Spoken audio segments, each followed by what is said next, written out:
friends, let us now learn some important points about the shunts. So first we will see the classification of shunts. These shunts can be divided into three types. One, we have non-selective shunt. Second, we have selective shunt. One, we have non-selective shunt. Then we have selective shunt. Then we have partial shunt. Okay, so in non-selective shunt, the non-selective shunts include, we have Eck fistula, then we have side-to-side portosystemic shunt, side-to-side portocaval shunt, side-to-side portocaval shunt. Then we have interposition shunt. Interposition graft can be put. So this interposition graft is again of three types. One, we have portocaval graft, mesocaval graft, and then we have mesorenal graft. And then we have proximal splenorenal shunt. Proximal splenorenal shunt will be present, which is also called as Linton's shunt. So all these are the non-selective shunts. Now if you see the selective shunts. Selective shunts are distal splenorenal shunt, which is also called as Warren's shunt, which is actually a distal splenorenal shunt. Then the second shunt we have is Inocucci shunt. Then if you see the next about the partial shunts. In the partial shunt we have any shunt with diameter less than 10 millimeters is called as partial shunt. So this is the classification of shunt. First we will see each of the shunt in detail. So first we will see non-selective shunts. So in the non-selective shunt, the first we have Eck fistula. Okay, what is Eck fistula? Eck fistula is actually an end-to-side portocaval shunt. So in this, first and foremost, you will have to divide the portal vein is divided and the proximal part is ligated. I'll draw the picture also. The proximal part is ligated and then the distal part is proximal part is ligated and distal part is anastomosed with inferior vena cava. So if you see, if this is the liver, if this is the inferior vena cava. Why is inferior vena cava this side? Sorry, I'll draw it again. So this is the liver, okay, this is the inferior vena cava, and here you have the right and left hepatic vein, and this is the portal vein. Okay, now you will divide the portal vein into two halves, so that the right and left portal vein, and this is the portal vein which is divided into two halves. So this is the first part, this is the second part, like this. Okay, now this proximal part is ligated. Now this distal part you will make a shunt with the inferior vena cava. So you are connecting this portal vein to the inferior vena cava. So this shunt is called as portocaval shunt. Okay, so once you make the portal vein directly to the inferior vena cava, so now there is no blood flow from the portal vein to the liver. From portal vein there is no blood flow to the liver. Okay, so as a result there is increased risk of hepatic ischemia, because if there is no blood flow to the liver, and most of the blood flow to the liver comes from portal vein, so as a result it causes hepatic ischemia. It is just historical importance only, because this technique is not done because of hepatic ischemia, so it is obsolete shunt. Okay, now if you see the next shunt we have is side to side portocaval shunt. Now in this is the hepatic vein. Now this is the portal vein, right and left portal vein, and this is the portal vein, this is the liver. Okay, now this portal vein is cut. Okay, and now you will, once this portal vein is cut, the proximal part of the portal vein, the proximal end and distal end, both these are now connected to inferior vena cava. Now you will connect even the proximal part and distal part to the inferior vena cava. So what are you doing here?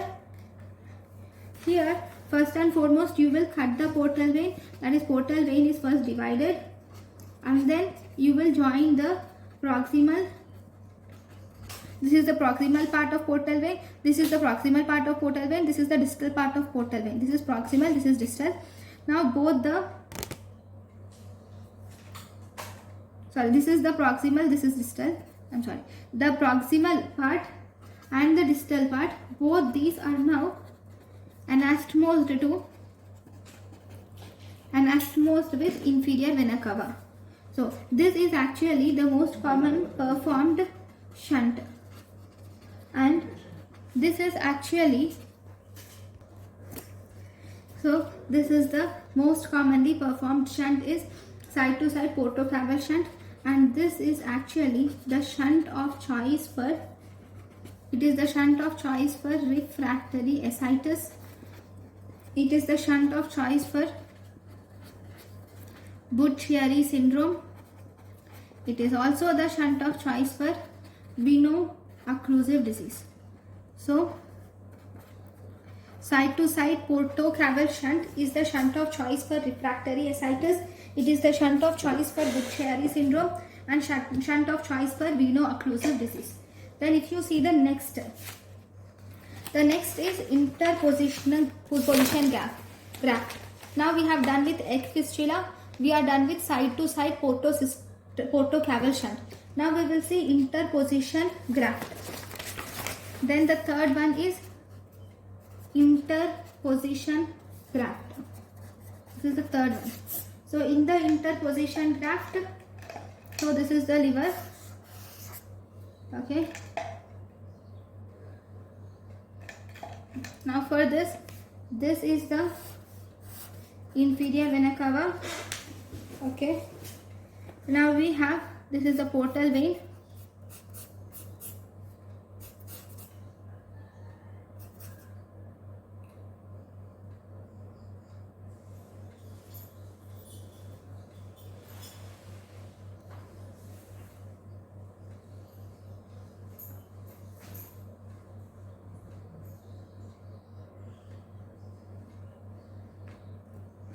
Right. This portal vein is formed from, where is the portal vein formed? It is formed from superior mesenteric vein and also the splenic vein. So this is the splenic vein. So if you see, this is the splenic vein, this is the superior mesenteric vein forming the portal vein. Okay, now this portal vein entering the liver. Right. Now, and this is the inferior vena cava. This is the inferior vena cava. Let me label it. So this is the splenic vein. This is the superior mesenteric vein. This is the portal vein. Okay. Now there are three shunts. Interposition graft can be, there is a graft, you put a graft between the portal vein and inferior vena cava. This is first graft. And then you put a graft between the superior mesenteric vein and the inferior vena cava. Then you put one more, or you can also put a graft between the splenic vein and the inferior vena cava. So now it is of three types.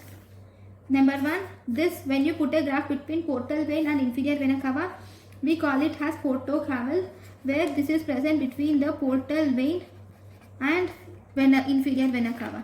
Then second, if you put a graft between the superior mesenteric vein and inferior vena cava, this is called as mesocaval. In mesocaval, you will put a graft between the portal, superior mesenteric vein and inferior vena cava. Then third, we have mesorenal. In In mesorenal, you will put a graft between the superior.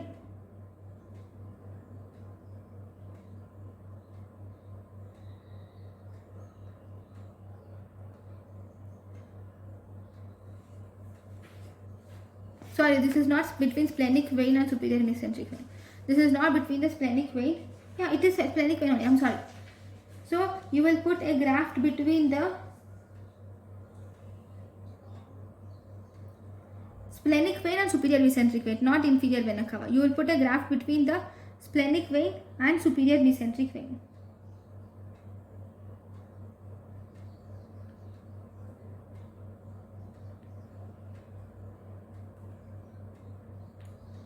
Sorry, this is mesorenal. I'm sorry about this third. This mesorenal is actually between the inferior mesenteric vein and the splenic vein. It is between the inferior mesenteric vein and the splenic vein. Okay. It is between the inferior mesenteric vein and renal. It is renal vein. The mesorenal shunt is between the inferior mesenteric vein and the renal vein. So I will draw renal vein also here. So between the splenic you will have renal vein somewhere. So this is renal vein. So now this shunt is to the inferior mesenteric vein and renal vein somewhere here. Okay, this is somewhere in the inferior mesenteric vein will also be there here. So this is how. Okay. So these are the interposition grafts. So this is about the interposition graft. Now after the interposition graft, the fourth one is proximal splenorenal shunt or Linton's shunt. Now we have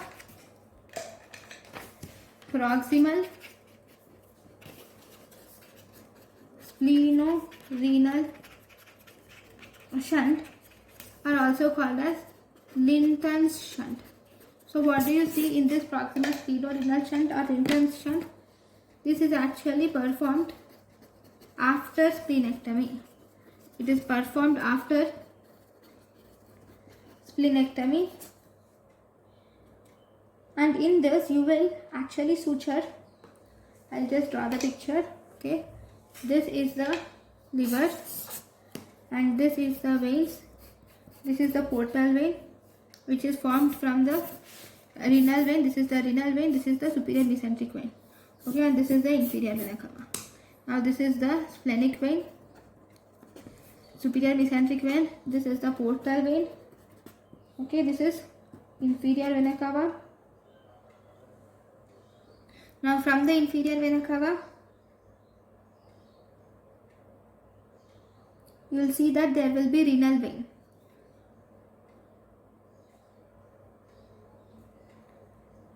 There will be renal vein also. This is renal vein. Okay. Now what do you do is, you will in this surgery, you will first, it is already splenectomy was done. So here spleen was removed. So this is the splenic vein. Now you will have to suture the proximal part of splenic vein to renal vein. Suture the proximal part of splenic vein to renal vein. So this is the splenic vein. The proximal part, it is cut here, think that, and here the spleen is removed. Now you are suturing this proximal part of splenic vein to the, this is the renal vein. You are suturing it with renal vein. So this is proximal splenorenal shunt, which is a non-selective shunt. Right, so this is the fourth non-selective shunt. Now if you see the next shunt, next non-selective shunts are done. Now in selective shunt we have two, distal splenorenal shunt and Inocucci shunt. So we will see this.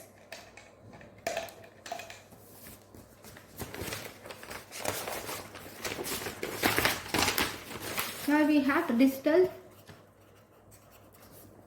splenorenal shunt, or also called as Warren shunt. So in this distal splenorenal shunt or Warren's shunt, here you are not doing splenectomy here. This is the portal vein. Okay, this portal vein is formed from the splenic vein and the superior mesenteric vein. This is the inferior vena cava and this is the kidney. Okay, now what you do is,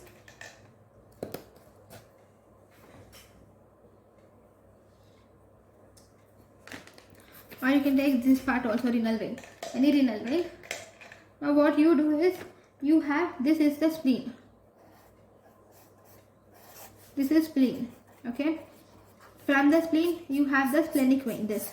Now you have cut it here. Okay, you have cut it here and you are left with this part. Now you will anastomose this distal part to the renal vein. Now what are you doing? You are anastomosing the splenic vein to the renal vein. So what are you doing here in distal splenorenal shunt? This is actually a type of selective shunt. This is a type of selective shunt. In this you will take the distal part of splenic vein. Distal part of splenic vein is actually divided and it is sutured with renal vein. And it is sutured with renal vein. So this is distal splenorenal or Warren shunt. Now if you see next shunt which is important is Inoue-Kikuchi shunt. So what do you do in Inoue-Kikuchi shunt? In this you will put a graft, is put between the left gastric vein or coronary veins to an inferior vena cava. Okay, a shunt is put between the left gastric vein and inferior vena cava. Okay, so if this is the liver and this is the inferior vena cava and you have stomach somewhere up here, no, here somewhere like this, you will have a stomach and here you will have a duodenum. Okay, now we will have the left gastric vein which is supplying here this side to the lesser curvature. Now we will put a graft between the left gastric vein and the inferior vena cava. Okay, so this is about the Inoue-Kikuchi shunt. Okay, so these are the important shunts which are present for portal hypertension. Next, we also have for ascites, there are some peritoneovenous shunts are used for ascites. What are peritoneovenous shunts? These peritoneovenous shunts are mainly used in patients with refractory ascites. And what is done here? Here in this the valves are present in the shunt. So there will be unidirectional flow. So you will put a shunt is mainly put between in the peritoneal cavity. One shunt is put in the peritoneal, one end of the shunt is put in the peritoneal cavity and it is connecting to the superior vena cava, so that all the blood in this, all the fluid, ascitic fluid in the peritoneal cavity gets drained in the superior vena cava through the valves. Okay, then what is the preferred vein? Preferred vein is right internal jugular vein. Internal jugular vein more than superior vena cava. So there are these shunt valves are present so that the blood will not come out of the shunt.